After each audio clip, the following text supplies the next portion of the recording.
Hello, my sexy muffins, and welcome back to another video. In this video, we are doing the part 2 of the insecure self-harmies and in-gamey life stuff listener. Now, I can't say exactly what it is because of YouTube guidelines. Frick YouTube guidelines. Anyways, I love you, YouTube. Anyways, so this is with Moondrop as the Yandere and what he would do in this situation, part 2, after what Sun did. Okay, so we're going to go on with that. It is the next. Oh, wait, I gotta do the disclaimer. One sec. Disclaimer: Moondrop is not Yandere canon. This is just for fun and not to be taken seriously at all. Simping for fictional characters and fictional Yanderes is fine. Just do not be illegal or gross about it. And remember to separate headcanon from canon and fiction from reality. Yanderes are not ideal partners to have in real life. Disclaimer number 2. If you are feeling like this of wanting to harm yourself or end everything, please look for an adult or someone who will listen. It might be harder when you're an adult because you're more responsible for that, but look for someone because you are worth it and you have worth. You deserve it and you need to fight. You need to outlive your enemies, honestly. That's what you need to do. And you need to basically just find something that you want to live for. One, because like for me when I was a kid, it was I would never see the end of this anime and stuff, all that good stuff. But also for it could be anything that you've been looking forward to that you know is going to come. Like, for example, Has-Been Hotel. You're waiting to see the finish of Has-Been Hotel, or even the start of Has-Been Hotel. Stuff like that. Something that'll keep you going, like that. Something or someone that you don't want to have go through you being left without you. Like if you have a pet that you take care of, who would take care of that pet? All that stuff. Give something to motivate you so you want to be around for that event or for that good feeling or for that pet or person. Anyways, please look for someone as well because you are worth it and you need to advocate for yourself because you are your biggest ally. Anyways, I hope that you all enjoyed this video. I'm a numbskull. Anyways, let's do this. Also, that this is a very serious topic, and I do take it very seriously as someone who has done the self-harmies and tried to end my existence before. Yes. Unalive and all that. So I do take this very seriously, and my heart goes out to all of you. Thank you. Anyways, let's do this. It was the next day, and well, night really, and you woke up feeling thirsty. You sit up and you are suddenly pulled back down onto the bed. Do not move, you hear.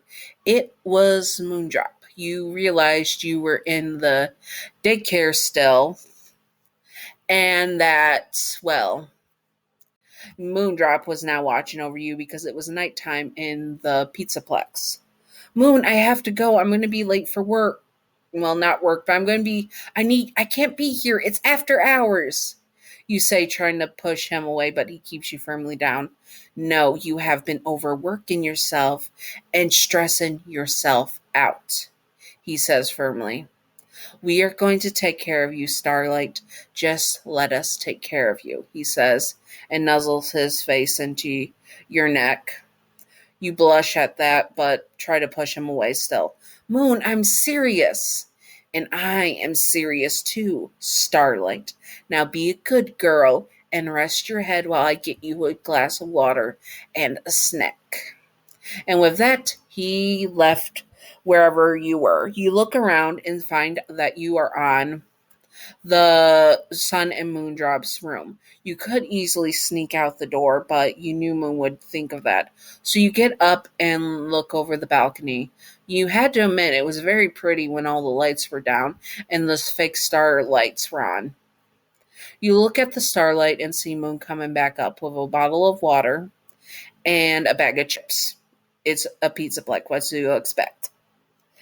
And he looks at you, towering over you. Now sit and hydrate and eat. he says firmly, and he sits down, pulling you onto his lap. Now tell me, why do you feel this way? He says, stroking your hair and massaging your scalp with the vibrating fingers. Ooh la la, that must feel fantastic. You turn away from him and start chewing your chips, slowly trying to avoid the subject. I got all night, Starlight. I'm going to get it out of you, one way or another, he says firmly. You take a long sip of water. I just don't feel good enough. I'm not the most attractive. I know that. I'm not the most smart. I'm not the He stops you, kissing you right on the lips. He kisses you deeply, cupping your chin in his hand and moving a hand behind your head so you cannot say a word. You are starstruck in this moment as he kisses you, and somehow his mouth opens and a tentacle like tongue slips out and starts rubbing against your lips. You're a bit grossed out and you pull away. What the hell? You demand of him. You are the most beautiful and stunning person we know, he says to you. And we are never going to let you feel like that ever again, he says, his form towering over you, even though he was sitting down and you were on his lap. You suddenly feel very naked in front of him, even though you were fully clothed, like he was staring into your very soul. You swallow hard and he pulls you to his chest. We will take it slow, though, because we are not going to force you into something you're not ready for, he says and strokes your back, telling you affirmations. You are beautiful. You are loved. You are stunning. You are smart. He just repeats them over and over, affirmations, and telling you how good you did in work and all that. He did it until you fell asleep on his chest, being lulled into sleep by his smoothing voice and the affirmations that he spoke to you. It made you feel loved and it made you feel seen, more than you have ever felt in a long, long, long time. Now, we are going to do some headcanons and traits for Moondrop, what he would do mainly in general, not just this scenario, but general with an insecure and self-harming and unaliving darling. He would not tolerate. He would not tolerate that. It's serious to you, but he may call it poo, horse, whatever you want to call it, BS, because he will not tolerate, because you obviously don't see yourself as he sees you, and he cannot fathom why you don't see yourself like that, because to him you are the most stunning, most beautiful, most wondrous darling, and why don't you see yourself like that?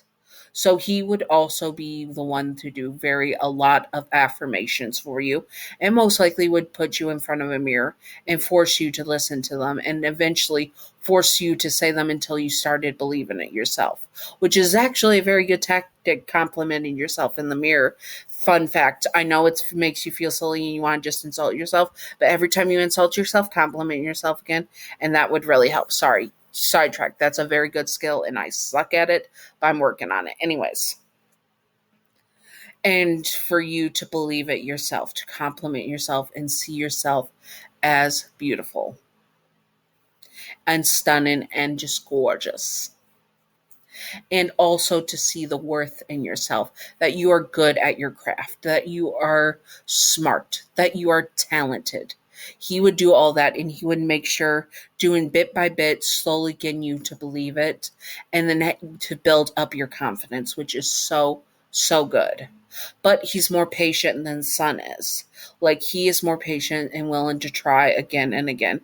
But he's also persistent, in which he won't be too soft on you. He's going to make you uncomfortable at the first start of it, because he wants you to get into that uncomfortable so you can face that head on, which is the drawback with him, but also that he's patient